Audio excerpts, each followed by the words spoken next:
Всем привет! Вы на канале Draft is my life, И с вами Яна Якубович. и Полина Петросява. И в нашем сегодняшнем видео мы ответим на вопросы, почему же шашки являются видом спорта, а также почему шашки не хуже шахмат, а даже лучше. Дошедшие до нас сведения позволяют судить о древности шашек. В Лувре экспонируются две шашечные доски времен фараонов. Да-да, вы не ослышались, в шашки играли в самом Древнем Египте. И убедиться в этом вы можете, посетив древний город любви – Париж. Исследования немецкого египтолога Брукша показали, что по древности шашки не уступают самому Египту, а может быть даже и древнее его, так как в мифах рассказывается, что египетские боги, наравне с обитателями царства мертвых, играли в шашки. А упоминания о шашечной игре встречаются в трудах таких великих древнегреческих историков, как Геродот и Платон. Также о них упоминается в Одиссее самого Гомера. То есть в шашки играют ни много ни мало 50 веков. Кто бы мог подумать? А первая шашечная книга появилась в 1547 году в Европе. Ее автор – испанец Антонио Гватемото. Также мы нашли упоминания о шашках у таких великих людей, как Пушкин, Гоголь, Вольтер, Мицкевич, Жан-Жак Руссо, Шопен. Жан-Жак Руссо, кстати, говорил, что, несмотря на всю простоту шашечных правил, они созданы, чтобы родить гения.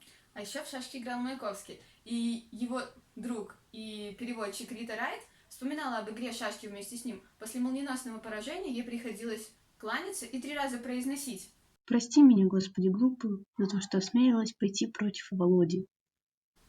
Вольтер же, если кто не знает, это знаменитый французский писатель, очень любил играть в шашки, но не любил проигрывать. Он очень раздражался, если получал плохие позиции, и случалось, что он бросал шашки в лицо своего оппонента, если тот его выигрывал.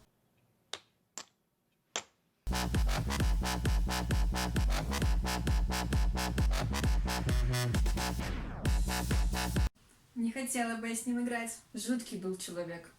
Наверняка все слышали о Василии Иванчуке, чемпионе мира по быстрым шахматам и блицу, и о том, что он увлекается шашками. Но он не один в своем роде.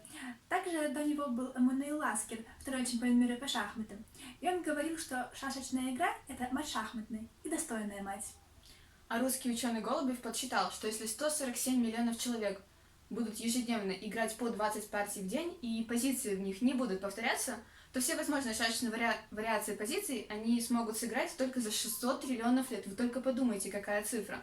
Фактическое число позиций в шашках равно 5 умноженным на 10 в 20 степени. Конечно, меньше, чем в шахматах, а именно 10 в 43 степени. Но все же, если сравнивать сложность шашек и шахмат, это то же самое, что спрашивать, через какую пропасть проще перепрыгнуть, через километровую или 3-километровую. Конечно же, одинаково невозможно. В исследованиях ассоциации Оптим, группы компаний Инфолек и Шашечной Федерации Московской области утверждается, что у юных шашистов в среднем на 11% балл по математике выше, чем у их одноклассников. Теперь понятно, почему я так хорошо училась в школе, и у меня был такой высокий балл по математике. Ну что-то мы углубились в историю и в цифры, но, как говорится, не зная прошлого, не построишь своего будущего, а без цифр в 21 веке ну вообще никуда. А теперь же давайте перейдем к самому вопросу, о котором наше видео. Почему же шашки являются видом спорта?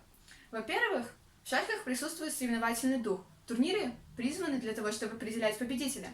А во-вторых, в шашках, как и в любом другом виде спорта, от спортсмена требуются затраты не только умственных сил, но и физических, и, следовательно, у него должна быть очень хорошая физическая подготовка.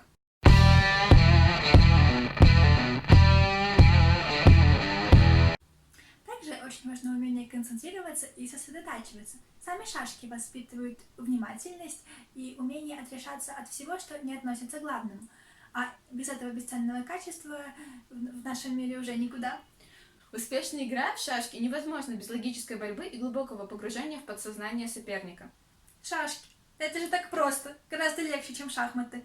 Наверное, каждый шашист когда-нибудь слышал эту фразу.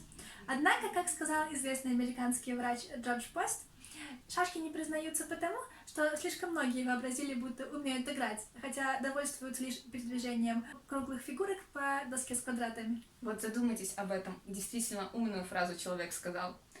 Также игра в шашки, как и анализ шашечных позиций, это очень огромный труд. А также спортсмен испытывает ужаснейшее нервное напряжение. Ну и напоследок хотелось бы повторить очень красочное и емкое определение шашек, которое дал ученый Фоминых. Шашки – это искусство, и не заменят их кино и филармония. Шашки — это спорт, и не легче, чем штанга или игра в хоккей. Шашки — это наука, пусть и не математика. Шашки — это все вместе. И, наконец, шашки — это просто шашки с их удивительно легкими правилами, глубокой стратегией и фантастической тактикой. Что ж, и на этой прекрасной фразе мы закончим наше видео. Подписывайтесь на наш канал, ставьте лайки и не забывайте комментировать. Будьте с нами, я надеюсь, что вы узнаете что-нибудь новое о шашках. И играйте в шашки! Пока-пока!